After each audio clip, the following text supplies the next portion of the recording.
বাংলাদেশের বাজারে আসছে পাকিস্তান ও আফগানিস্তানের ফলের বন্যা।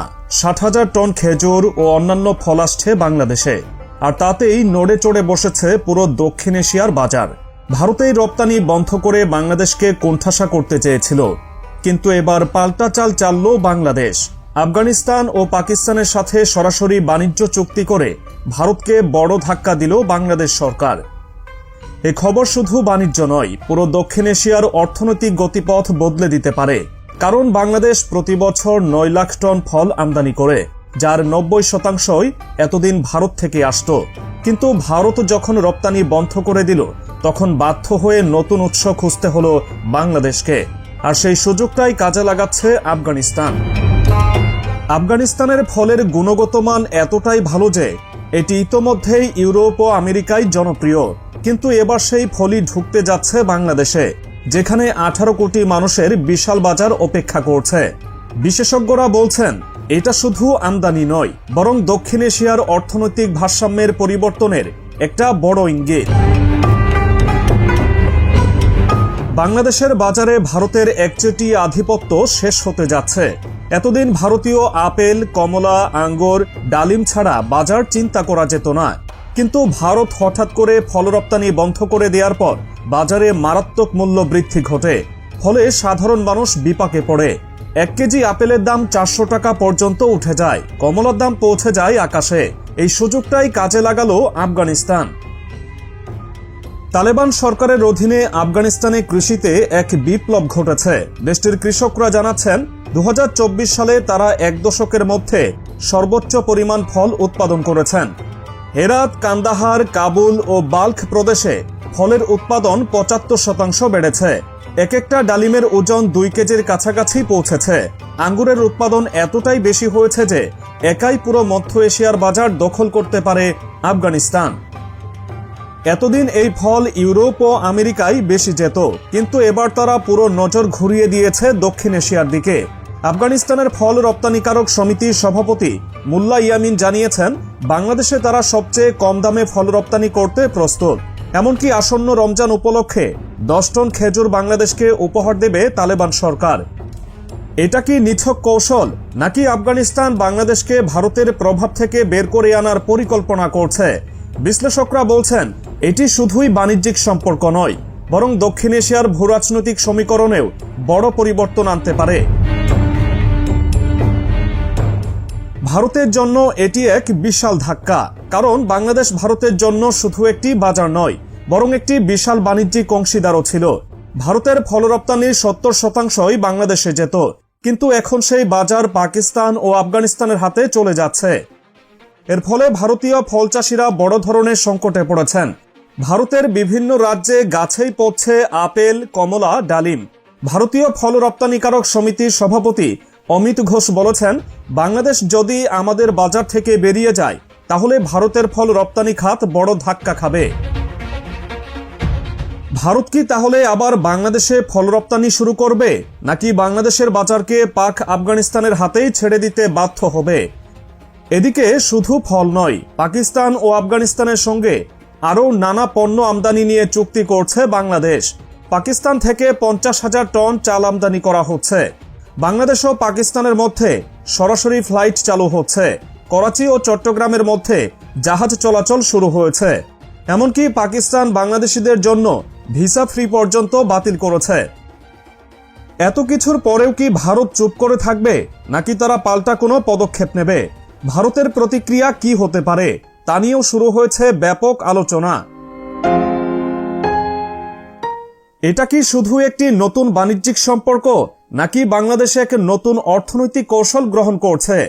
ভারতের উপর নির্ভরতা কমিয়ে পাকিস্তান ও আফগানিস্তানের সাথে ঘনিষ্ঠ বাণিজ্যিক সম্পর্ক গড়ে তোলা কি ভবিষ্যতের জন্য বড় কোনো পরিকল্পনার ইঙ্গিত দিচ্ছে? বিশ্লেষকরা বলছেন, বাংলাদেশ খুব দ্রুতই বাণিজ্যের এক নতুন যুগে প্রবেশ করতে যাচ্ছে। এতদিন ভারত যেভাবে একচেটিয়া বাণিজ্য করছিল, এখন সেটার উপর বাংলাদেশের নিয়ন্ত্রণ বাড়ছে। আগে ভারত যে কোনো কারণে রপ্তানি বন্ধ করত, তাহলে বাংলাদেশের হাতে অন্য কোনো বিকল্প থাকতো না। কিন্তু এখন সেই পরিস্থিতি বদলে গেছে। পাকিস্তান ও আফগানিস্তানের ফলের গুণগত মান যেমন উন্নত, তেমনি দামও তুলনামূলক কম। বিশেষ করে আফগানিস্তানের হেরাত, কান্দাহার, বাল্খ ও কাবুলের ফলের স্বাদ ইউরোপীয় বাজারেও জনপ্রিয়। এবার সেই একই মানের ফল কম দামে পাবে বাংলাদেশের সাধারণ মানুষ। এর ফলে বাজারে যে একটা বড় পরিবর্তন আসতে চলেছে তা নিয়ে কোনো সন্দেহ নেই। এদিকে ভারতের ফল চাষিরা বিপাকে পড়েছে। বিশেষ করে পশ্চিমবঙ্গ, মহারাষ্ট্র, কাশ্মীর ও উত্তরপ্রদেশের কৃষকদের অবস্থা শোচনীয়। তারা এতদিন বাংলাদেশের বাজারের উপর নির্ভরশীল ছিল, কিন্তু এখন গাছের ফল গাছেই পচে যাচ্ছে। ভারতের কৃষকেরা বলছেন, আমাদের ফল এখন ন্যায্য মূল্যে বিক্রি করাই কঠিন হয়ে গেছে। বাংলাদেশের রপ্তানি বন্ধ হওয়ার কারণে আমরা বড় ধরনের ক্ষতির মুখে পড়েছি। এই ক্ষতি কি ভারত সরকার পুষিয়ে দিতে পারবে, নাকি বাংলাদেশের বাজার পুনরুদ্ধারে নতুন কোনো কৌশল নিতে যাচ্ছে? বিশ্লেষকরা বলছেন, ভারত হয়তো খুব শিগগিরই বাংলাদেশকে নতুন কিছু প্রস্তাব দেবে। তারা হয়তো ফল রপ্তানির উপর নিষেধাজ্ঞা তুলে নেবে, অথবা নতুন শর্তে বাংলাদেশকে তাদের পণ্যের বাজারে ফেরাতে চাইবে।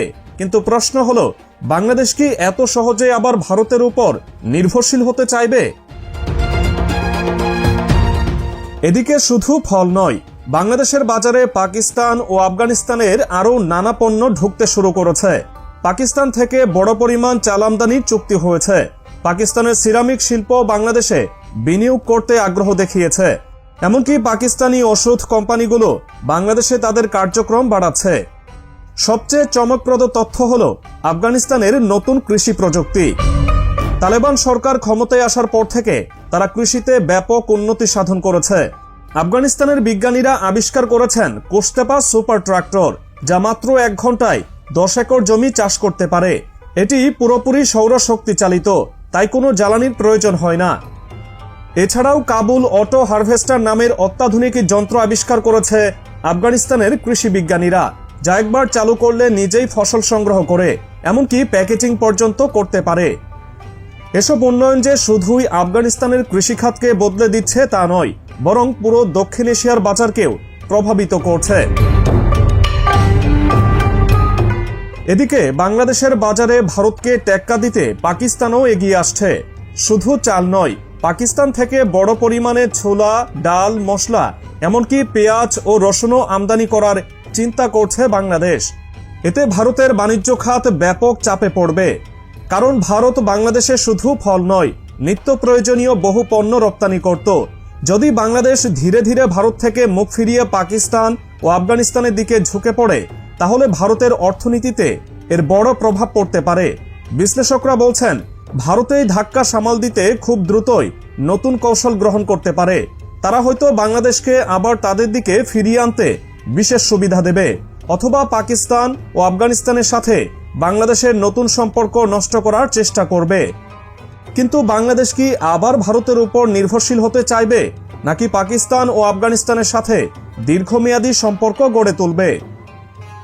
এই পুরো পরিস্থিতি দক্ষিণ এশিয়ার ভূরাজনীতিতেও বড় পরিবর্তন আনতে পারে। কারণ এতদিন ভারত, বাংলাদেশ, পাকিস্তান ও আফগানিস্তানের মধ্যে অর্থনৈতিক ভারসাম্য একরকম ছিল, কিন্তু এখন সেই সমীকরণ বদলে যাচ্ছে। বাংলাদেশ কি তার নতুন বাণিজ্য নীতির মাধ্যমে দক্ষিণ এশিয়ায় এক নতুন শক্তি হিসেবে আবির্ভূত হবে, নাকি ভারত শেষ মুহূর্তে এসে আবার বাংলাদেশকে নিজেদের বাণিজ্য চক্রে ফিরিয়ে আনবে? আপনার মতামত কি? আপনি কি মনে করেন, বাংলাদেশ পাকিস্তান ও আফগানিস্তানের সাথে দীর্ঘমেয়াদী বাণিজ্যিক সম্পর্ক গড়ে তুলবে, নাকি আবার ভারতের দিকে ফিরে যাবে?